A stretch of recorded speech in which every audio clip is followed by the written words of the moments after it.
Здравствуйте, ребята!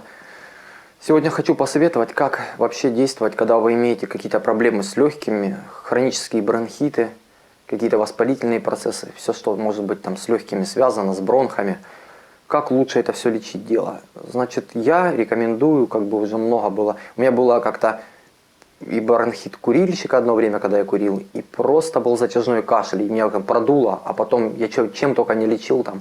Ну, вот эти препараты все покупал, амбробенил, азолван, прочие там, какие-то таблетки, там, бронхомонал, да, кстати. И антибиотики пил, но кашель все равно не проходит. Я точно не могу сказать, как именно там сделать, чтобы кашель прошел. Но в целом, то, что очень полезно и сильно укрепляет легкие и быстрее поможет избавиться от кашля. Вот вам сейчас продемонстрирую. Вот, допустим, есть травы крайне полезные. Это прежде всего вот дивисил и алтей. Корни дивисила, вот дивисила, корней и корневищ. И алтея корни. Вот такие вот, формацвет хороший производитель. Его настои и отвары крайне полезны для легких. Это чисто вот под легкие все заточено. Это очень мощно. И там даже была одно время бабушка, жила недалеко. Она утверждала, говорила, ну ей смысла нет мне не доверять, потому что как бы она вообще такой человек, никогда не врала. Она говорит, что в свое время вылечила туберкулез, но уже была пожилой, кстати. Она уже как бы в таком возрасте была. Она именно как раз дивисилом вылечила. Но она, по-моему, чуть ли там, но я такого не могу рекомендовать. Она, по-моему, прям эти корни ела прям. Но я такого нет. Я как бы там как бы по инструкциям там надо отжать сырье. То есть его внутрь нельзя есть, вот тут дивисил. И она настаивала, ну, по-моему, на водке. Этот дивисил. Но вообще дивисил испокон веков это вообще самый мощный против легочных заболеваний трава, как бы дивисил. Это легкие, все. То есть и туберкулез он лечит просто, он, конечно, не быстро, но там надо его год лечить. Это просто принимать эту траву можно и настой, и на спирту, и там ложками тогда принимать, потом по столовой ложке, по-моему, после еды, когда делать. Пропорции не найду, ну сейчас не смогу точно не сказать, потому что я только заваривал его. И ЛТИ также заваривал. Вот. И когда в любом случае вы лечите там какой-то воспалительный процесс, блин, даже, ладно, если вы лечите пневмонию, обязательно вам надо антибиотики. Я не говорю ничего, что они нужны, когда именно пневмония, температура. Вы, конечно, какой-то антибиотик, который подобранный, лучше всего это даже устанавливать анализ, сдавать мокроту, какой тип есть сейчас возбудителей. И такой, соответственно, антибиотик этого ряда нужно. Но я думаю, пенициллины, не знаю, пенициллины, макролиды, что-то из этого. Потому что иногда врачи типа вторхинолоновый ряд назначат. Я вообще не знаю, это бред какой-то. Пить что-то вообще, мне кажется, лучше, конечно, макролиды принимать. Как-то они при лимфоузлах мне помогали. И там тоже при лорозаболеваниях хорошо. Вот макропен типа. А вот эти мне просто, пенициллины, которые современные. Если там, я даже похвалил бы, да, но, допустим, если сравнивать современный амоксиклав, амоксициллин, там, аугментин и просто доксициклин, российский там, или белорусский там, за 30 рублей, за 50 рублей. Вот он для меня и то эффективнее, и безопасней, в том плане, что дисбактериоза от него не бывает поноса, ничего.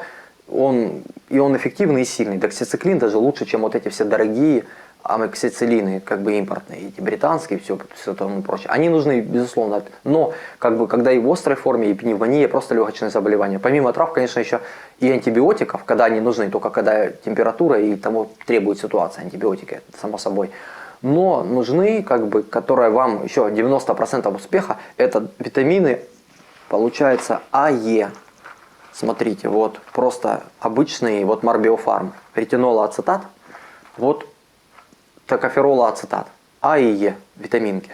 В масле раствор, получается, капсулы такие масляные, там красненькая, желтая. Не буду доставать, потому что на свету они разрушают их цвет. Я их сам принимаю. И вот получается, вы принимаете, пока у вас протекает какое-то заболевание, там бронхит есть. Нужны антибиотики, не нужны, это там уже как вы решаете там, с врачом или сами решаете, как хотите. Я не призываю там отказываться от них. Но обязательно лучше принять витамины А и Е, и плюс еще повышенные дозы витамина С, аскорбинки, любой хорошей, фармацевтической, там фармстандарт, Марбиофарм, те же самые. Можно импортный, можете Солгар брать, какой-нибудь там дорогой, крутой, пожалуйста. Но витамин С тоже там где-то по грамму в день, там дней 5-6, там, можно первые там, дни, даже если тяжелые состояния, там, лучше, конечно, с температурой и легкие что-то задеты, то, конечно, по 2-3 грамма в день первые там, дни пока попринимать, а потом снизить там, до грамма и прочее. То есть вот это принимать витамин С и еще плюс витамин А и Е. Витамина А и Е никогда не превышать дозы, как по инструкции там написано.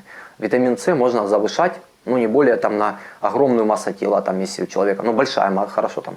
Это 3 грамма может быть, там больше не надо пить. То есть не делать, конечно, как Полинг говорил, 10 грамм, Лайнус Полинг, там он пил по 10 грамм. Так не советую ни в коем случае, думаю, побочки будут, сам никогда не проверял на себе. Там грамма 4 в день аскорбинки я мог принимать. Побочек было 0, был только плюс и была динамика положительная. То есть была температура, принимал аскорбинку, обильное питье, на следующий день температуры не было.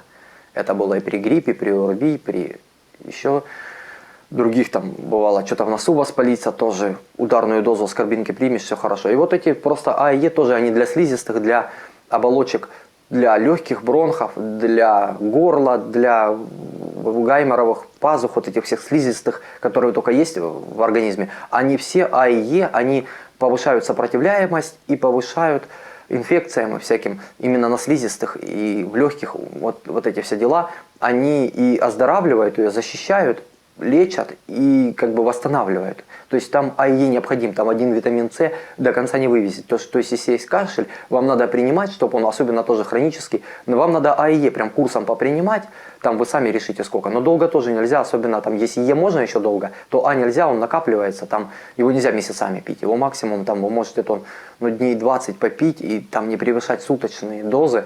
Потом надо, если как бы того ситуация требует, лучше, конечно, контроль вести, там, сдать кровь.